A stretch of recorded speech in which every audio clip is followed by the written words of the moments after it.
Regular ಆಗಿ ಉಪ್ಪಿಟ್ಟು ಮಾಡ್ತಾನೆ ಇರ್ತೀವಿ. ಯಾವತ್ತಾದ್ರೂ ಈ ಪಾಲಕ್ ಉಪ್ಪಿಟ್ಟನ್ನ ಟ್ರೈ ಮಾಡಿದೀರಾ? ತುಂಬಾ ಸಿಂಪಲ್ ಆಗಿ ಮಾಡ್ಕೋಬಹುದು. ಟೇಸ್ಟ್ ಮಾತ್ರ ಅಮೇಜಿಂಗ್ ಆಗಿರುತ್ತೆ.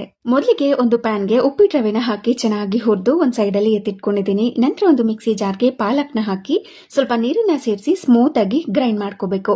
ನಂತರ ಒಂದು ಬಾಣಲಿಗೆ ಸ್ವಲ್ಪ ಎಣ್ಣೆ ಕಾದಾದ ನಂತರ ಸಾಸಿವೆ, ಕಡಲೆಬೇಳೆ, ಉದ್ದಿನಬೇಳೆ, ಗೋಡಂಬಿನ ಹಾಕಿ ಫ್ರೈ ಮಾಡ್ಕೊಂಡು ತುರಿದಿಟ್ಕೊಂಡಿರುವಂತಹ ಶುಂಠಿ, ಸಣ್ಣದಾಗಿ ಹೆಚ್ಚಿಟ್ಕೊಂಡಿರುವಂತಹ ಹಸಿಮೆಣಸಿನಕಾಯಿನ ಹಾಕಿ ಫ್ರೈ ಮಾಡಿ ಸಣ್ಣದಾಗಿ ಕಟ್ ಮಾಡಿ ಇಟ್ಕೊಂಡಿರುವಂತಹ ಈರುಳ್ಳಿ ಸೇರಿಸಿ ಮಧ್ಯದಲ್ಲಿ ಸ್ವಲ್ಪ ಹಿಂಗನ್ನ ಸೇರಿಸಿ ಫ್ರೈ ಮಾಡ್ಕೊಂಡಿದ್ದೀನಿ.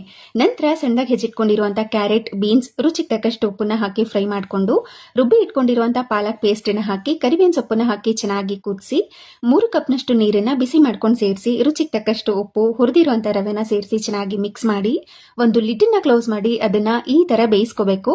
ಕೊನೆಯಲ್ಲಿ ಸ್ವಲ್ಪ ನಿಂಬೆಹಣ್ಣಿನ ರಸನ ಹಾಕಿ ಇನ್ನೊಮ್ಮೆ ಮಿಕ್ಸ್ ಮಾಡ್ಕೊಂಡ್ರೆ ಸಕ್ಕ ಟೇಸ್ಟಿ ಆಗಿ ತುಂಬಾ ಸಿಂಪಲ್ ಆಗಿ ಮಾಡ್ಕೊಳ್ಳುವಂತ ಪಾಲಕ್ ಉಪ್ಪಿಟ್ಟು ರೆಡಿ.